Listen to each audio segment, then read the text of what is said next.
Hello friends, எப்படி இருக்கீங்க? நல்லா இருக்கீங்களா? இன்றைக்கான வீடியோவில் பார்த்தீங்கன்னா சாக்லேட் சிப் குக்கீஸ் அதுதாங்க செய்ய போகிறோம்.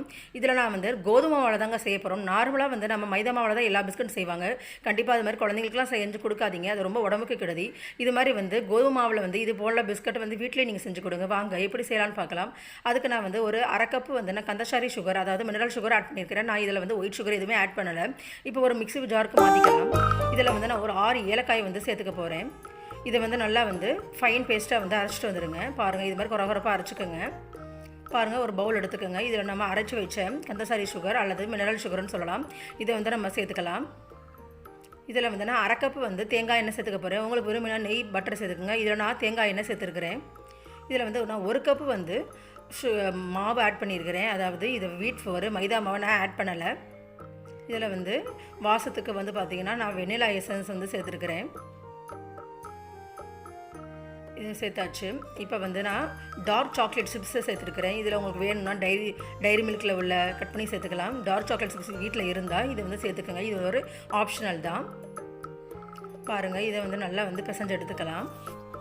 இது போல் ஹெல்த்தியான முறையில் இது மாதிரி பிஸ்கட் செஞ்சு கொடுங்க. குழந்தைங்களுக்கு கடையிலலாம் விரும்பி சாப்பிடுவாங்க. அது மாதிரி செஞ்சு கொடுக்காதீங்க, அது ரொம்ப உடம்புக்கு கெடுதி. மைதாவில் செஞ்ச எந்த ஒரு பொருளுமே உடம்புக்கு கெடுதி தான். இது மாதிரி கோதுமை மாவு, அதே மாதிரி ஒயிட் சுகர் ஆட் பண்ணாமல் மினரல் சுகரில் ஆட் பண்ணி கொடுங்க. பாருங்கள், இது மாதிரி போல் மாவு இதில் தண்ணி எதுவுமே சேர்த்துக்கல, நெய் எதுவுமே சேர்த்துக்கல. பாருங்கள், பிசைஞ்சு எடுத்தாச்சு.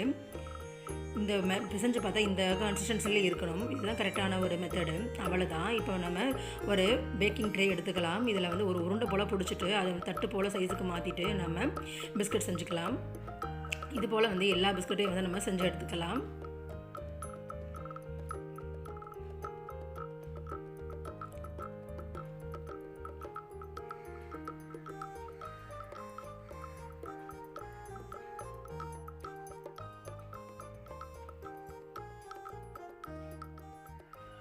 பாருங்கள், எல்லா பிஸ்கட்டையும் நம்ம ரெடி பண்ணியாச்சு. இதில் நான் அலங்கரிக்கிறதுக்கு நான் டார்க் சாக்லேட் சிப்ஸை மேலே இது மாதிரி உள்ள ஸ்டஃபிங் மாதிரி வச்சிடுறேன். அது பார்க்குறதுக்கு குழந்தைங்களுக்கு அந்த பிஸ்கட்டை எடுத்து சாப்பிட்றதுக்கு ஒரு தூண்டுதலாக இருக்கும்.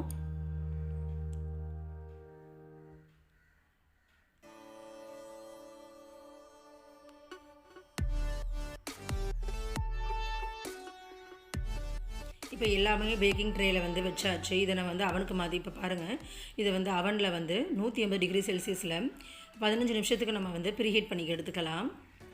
ப்ரீஹீட் பண்ணதுக்கப்புறம் தான் நம்ம எந்த ஒரு பிஸ்கட்டையும் செய்ய ஆரம்பிக்கணும்.